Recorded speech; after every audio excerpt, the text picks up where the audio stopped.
जय गाइस। आज का अपना अगला टॉपिक रहेगा रेड ब्लड सेल्स, आरबीसी।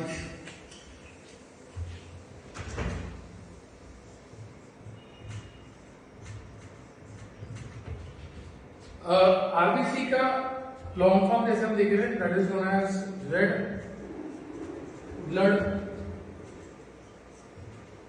कॉर्पस्कल्स या फिर रेड ब्लड सेल्स। आप अगर देखें तो RBC is also called as, they are also called as erythrocytes. They are also called as erythrocytes. अब एरिथ्रो का मतलब होता है रेड, एरिथ्रो का मतलब होता है रेड और साइट मतलब यहाँ पे आप देख रहे हैं सेल। तो जो रेड कलर सेल रहेंगे they are known as your erythrocytes. ठीक है, तो टेक्निकली आप देख रहे हैं आरबीसी को एक और नाम क्या यूज कर रहे हैं लोग, एरिथ्रोसाइट। अब आप अगर देखें तो आरबीसी जो है दे आर, उनका शेप अगर देखें तो बायकॉन्केव है एंड डिस्क लाइक उनका शेप होगा बायकॉन्केव। ये आप देख रहे हैं कि ये और ये कॉन्केव फॉर्म कर रहे हैं, so it is a biconcave structure, biconcave disc like structure. ठीक है, अब उससे भी इंपॉर्टेंट बात यहाँ पे जो आ रही है कि आरबीसी जो है they are enucleated, they are enucleated. ई मतलब यहाँ पे नो और न्यूक्लिएटेड मतलब न्यूक्लियस। सो डेफिनेटली आप करेंगे कि इन RBCs, in mature RBC, we will use the term in mature adult RBCs, nucleus is absent, nucleus is absent। तो डेफिनेटली आप क्या देख रहे हैं कि आरबीसीज में न्यूक्लियस प्रेजेंट नहीं होगा।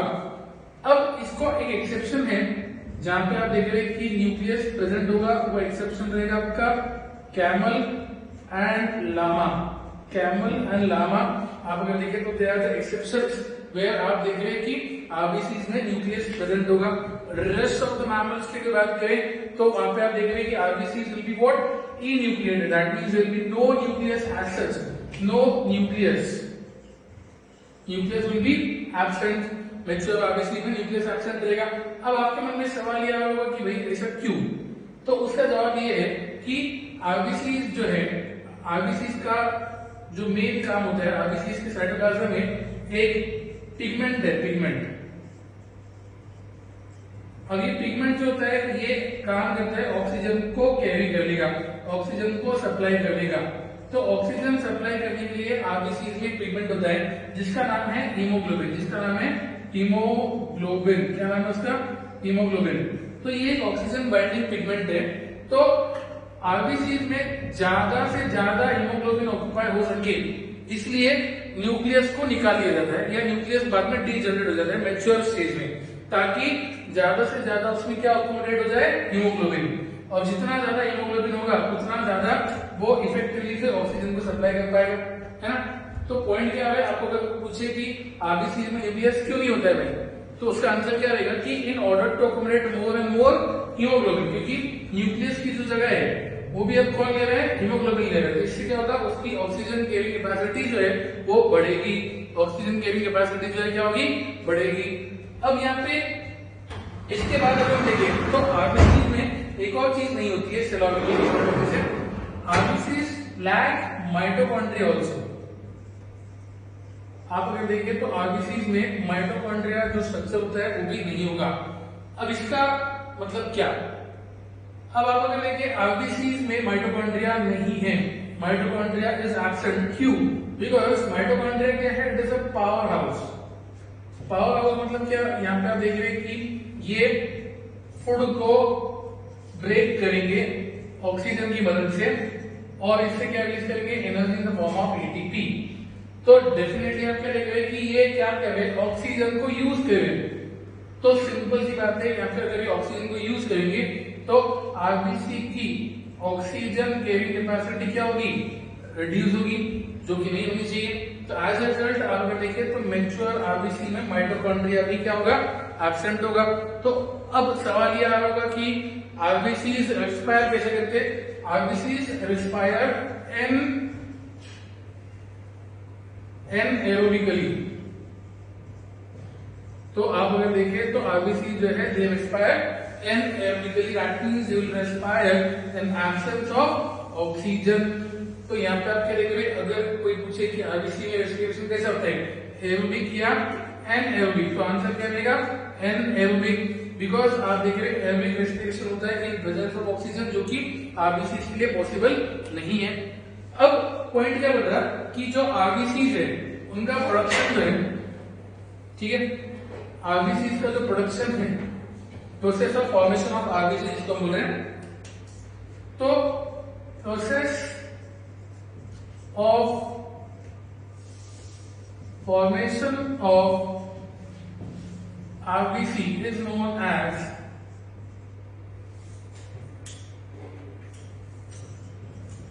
erythropoiesis।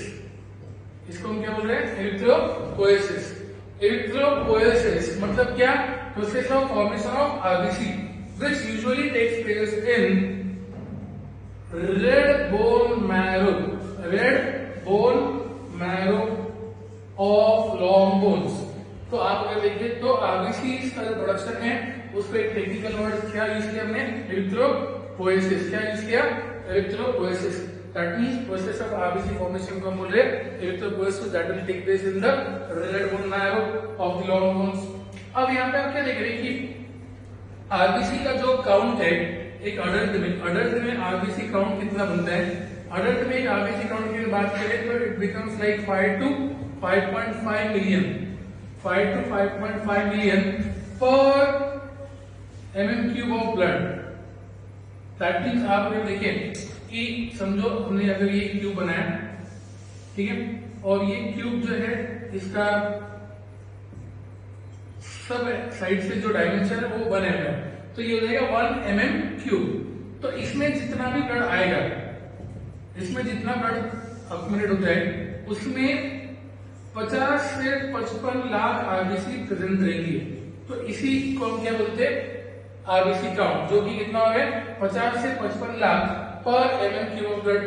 तो पॉइंट क्या है यहाँ पे कि अडल्ट में आप देख रहे हैं कि जो आरबीसी काउंट है कंपेरेटिवली कितना है 5 to 5.5 मिलियन। अब ये मेल्स के लिए है, ये मेल्स के लिए है, और आप अगर बात करें फीमेल की तो फीमेल में थोड़ा आरबीसी काउंट कम होगा, that will be 4.5 to 5 million, 4.5 to 5 million पर mm³ ऑफ ब्लड। तो फीमेल में आप अगर देखें तो कंपेरेटिवली आरबीसी काउंट थोड़ा सा कम है एज कंपेयर टू मेल्स। तो यहाँ पे हम क्या देख रहे हैं कि आरबीसी का जो नंबर है वो मेल्स में कंपेरेटिवली ज्यादा है।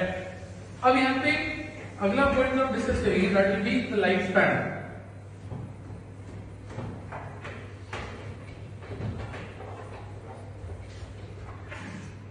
आप अगर देखें तो आरबीसी का जो लाइफ स्पैन है that is around only 120 days. RBC जो है उनकी लाइफ जो है 120 डेज की है, and after the completion of life span, after 120 days, हम अगर बात करें after completion of 120 days, the RBCs will be taken to your organ called as liver। अब ये लीवर में क्या होगा, इस आरबीसी का कत्ल होगा, दैट मींस आरबीसी का मर्डर होगा, वहां पे आरबीसी को मारा जाएगा, और आरबीसी के ब्रेकडाउन से आपका एक सिक्रीशन बन जाएगा, that will be your bile juice. और भी कई सारी चीजें बनेगी, बट बाइल जूस जो है ऐसे बनता है। तो यहाँ पे आप क्या देखेंगे, after the completion of 120 days आप देख रहे हैं कि RBC are destroyed in liver, and आप अगर देखिए एक और ऑर्गन आप देख सकते हैं, दैट इज स्प्लीन, जहां पे आप देख रहे हैं कि इनका डिस्ट्रक्शन होगा, जिससे आपका क्या बनेगा, बाइल जूस। अब ये जो प्रोसेस है डिस्ट्रक्शन ऑफ आरबीसी का, कौन सा डिस्ट्रक्शन ऑफ आरबीसी का, इस प्रोसेस को हम नाम दे रहे हैं एज हीमोलिसिस। क्या नाम देगा इसका, हीमोलिसिस। हीमोलिसिस का मतलब क्या, it is the process of breakdown of RBC, जो कि क्या होगा लीवर एंड स्प्लीन में, जो कि क्या होगा लीवर एंड स्प्लीन में। तो सिंपल सी बात है, that is known as your haemolysis, that is known as your haemolysis, जिसमें आप देखेंगे कि RBC are destroyed into the liver after the completion of the life span of 120 days. ठीक है, तो ये प्रोसेस जो हो रहा है ये क्या हो रही है लीवर में और स्प्लीन। लीवर में और स्प्लीन में ये दोनों प्रोसेस कंप्लीट हो रही, जिसका एंड रिजल्ट आप देख रहे हैं क्या बन रहा है आपका बाइल जूस। क्या बन रहा है आपका बाइल जूस। अब आप देख रहे हैं कि अपने ब्लड में जो आरबीसी है उसमें सबसे मेन कंपोनेंट आपका हीमोग्लोबिन, ठीक है। तो सिंपल सी बात है, अगर हीमोग्लोबिन काउंट की बात करें तो नॉर्मल हीमोग्लोबिन काउंट कितना होता है 12 to 16 ग्राम पर 100 ml ऑफ ब्लड। ये आपका हीमोग्लोबिन काउंट होना चाहिए, नॉर्मल हीमोग्लोबिन काउंट एक अडल्ट का। और अगर हीमोग्लोबिन काउंट कम होता है तो डेफिनेटली आप देख रहे हैं कि अगर आपका एचबी काउंट कम होता है तो डेफिनेटली आप देख रहे हैं कि आपका ऑक्सीजन कैरिंग कैपेसिटी कम होगा। Then it will lead to a disease called as anaemia, that is known as anaemia, that is decrease oxygen carrying capacity. आपका ऑक्सीजन कैरिंग कैपेसिटी क्या हो जाएगा कम। तो ये फिनोमेना को हम क्या बोलेंगे एज एनीमिया। क्या बोलेंगे हम एज एनीमिया। एनीमिया का मतलब क्या हो रहा है decrease oxygen content, decrease oxygen supply यहाँ पे होगा, ठीक है। तो यहाँ पे आप देख रहे हैं कि एनीमिया कब हो रहा है जब आपका ब्लड जो है वो प्रॉपर ऑक्सीजन सप्लाई नहीं कर पा रहा है, that is decrease oxygen supply. और ये क्यों हो रहा है, अगर आपका हीमोग्लोबिन काउंट कम हो जाता है तो, या अगर आपके हीमोग्लोबिन के स्टेट में भी अगर फर्क आता है, दैट मींस अगर आप बोलते हैं sickle cell, that is sickle anaemia, तो वहां पे देख रहे कि आपका आरबीसी जो है वो क्या हो जाता है, ये इस तरह से हो जाता है। और ऐसा शेप होने के बाद भी आप देख रहे हैं कि उसकी ऑक्सीजन कैरिंग कैपेसिटी कम हो जाएगी। तो डेफिनेटली ये सारी चीजें जो है आपको आरबीसी से रिलेटेड याद रखनी है, ठीक है। एक और टर्म आपको बता रहे कि इंक्रीज इन आरबीसी काउंट, इसको हम बोलेंगे एज पॉलीसाइथेमिया। क्या बोलेंगे इसको polycythaemia. Increase in RBC count, increase in RBC count is known as polycythaemia, is known as polycythaemia, ठीक है। ये सारी जो चीजें हमने आरबीसी के रिलेटेड याद देखी, उसको आप प्रॉपर्ली याद करो, नोट डाउन करो, उसके प्रॉपर नोट्स बनाओ, ठीक है। एंड उसको जो भी क्वेरीज अगर आपको आती है वो आप उनको पूछेंगे, ठीक है। एंड इसके बाद की वीडियो में हम अपलोड करने वाले आपका डब्ल्यूबीसी का पार्ट। जय हिंद।